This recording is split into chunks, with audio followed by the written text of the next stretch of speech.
Assalamualaikum warahmatullahi wabarakatuh. Perkenalkan, nama aku Andika Renat. Buat kalian yang baru pertama kali join, silahkan klik tombol subscribe dan aktifkan tombol notifikasinya agar kalian tidak ketinggalan di video-video aku selanjutnya. Buat kalian yang baru mau masuk di jurusan ilmu komunikasi ini, ada beberapa hal yang harus kalian perhatikan. Hal yang pertama yaitu stereotype. Enak ya jurusan ilmu komunikasi, belajarnya cuma ngomong doang. Di ilmu komunikasi juga nggak ada matematika. Ilmu komunikasi mah gampang.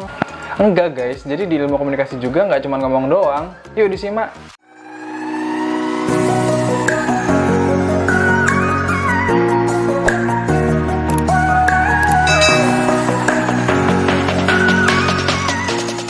Memang semua orang bisa bicara, akan tetapi nggak semua orang juga punya skill dalam berbicara. Misalnya dalam menyampaikan presentasi, menyampaikan berita, mempersuasif orang, atau ngomong di depan kamera. Mungkin buat aku atau kalian yang masih sama-sama belajar, itu bukan hal yang mudah. Mau sebanyak apapun pengalaman kalian, mau semenarik apapun pengalaman kalian, kalau kalian nggak bisa menyampaikan itu kepada orang lain secara menarik, orang bakal bosan, orang nggak bakal dengerin kalian. Jadi skill dalam berkomunikasi itu sangat penting, karena orang akan tertarik topik apa yang sedang kalian bahas. Yang kedua, bener nggak sih Ilkom nggak ada matematika?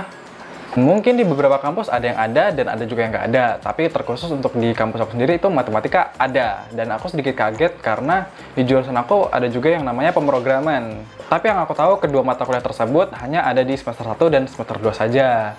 Karena di situ akan nanti dilatih kemampuan analisa kita dalam menyusun suatu project, misalnya seperti menyusun skrip pada pemrograman atau mencari bilangan tertentu pada bilangan matematika. Nah, setelah meluruskan beberapa stereotip tadi, aku mau kasih saran atau mau kasih tips buat kalian. Ada beberapa hal yang harus diperhatikan buat kalian yang baru mau masuk ke jurusan ilmu komunikasi. Di antaranya yaitu, yang pertama, kalian bisa cari informasi lebih tentang jurusan tersebut. Mungkin bisa dari prospek pekerjaannya, atau kalian bisa cari mata kuliahnya, atau lain sebagainya. Yang kedua, yaitu mantapkan niat kalian dalam memilih jurusan tersebut. Mungkin kalian bisa pikirkan beberapa alasan-alasan kalian masuk ke jurusan ilmu komunikasi. Misalnya, kalian masuk ke ilmu komunikasi itu dengan cita-cita sebagai news anchor atau pembawa berita, dan atau bisa jadi sebagai presenter ataupun pabrik relasi, atau bahkan segala sesuatu pekerjaan yang kalian dituntut untuk berbicara di depan orang banyak.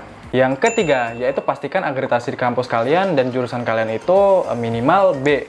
Nah, kalau 2 poin akreditasi tersebut sudah A, itu bakal jauh lebih baik karena di situ akan ada kurikulum dan prasarananya lebih lengkap, dan juga kalian bakal merasa berkuliah secara enjoy dan juga maksimal dalam memanfaatkan dari prasarana yang ada.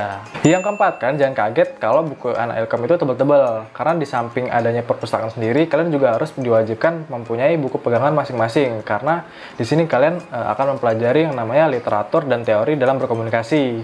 Yang kelima, di semester lanjut mungkin kalian bakal nemuin yang namanya penjuruan atau konsentrasi, yang mana di semester ini kalian bakal fokus ke suatu bidang tertentu, misalnya di fokus public relation, jurnalistik, ataupun audiovisual. Yang keenam, kalian juga jangan kaget kalau nanti bakal tugas-tugasan yang sekiranya menantang untuk terjun langsung ke dunia lapangan, seperti misalnya kalian bakal liputan di suatu daerah yang terjadi bencana, ataupun kalian bisa membuat iklan, film, ataupun press release, dan juga tergantung konsentrasi apa yang kalian jalani.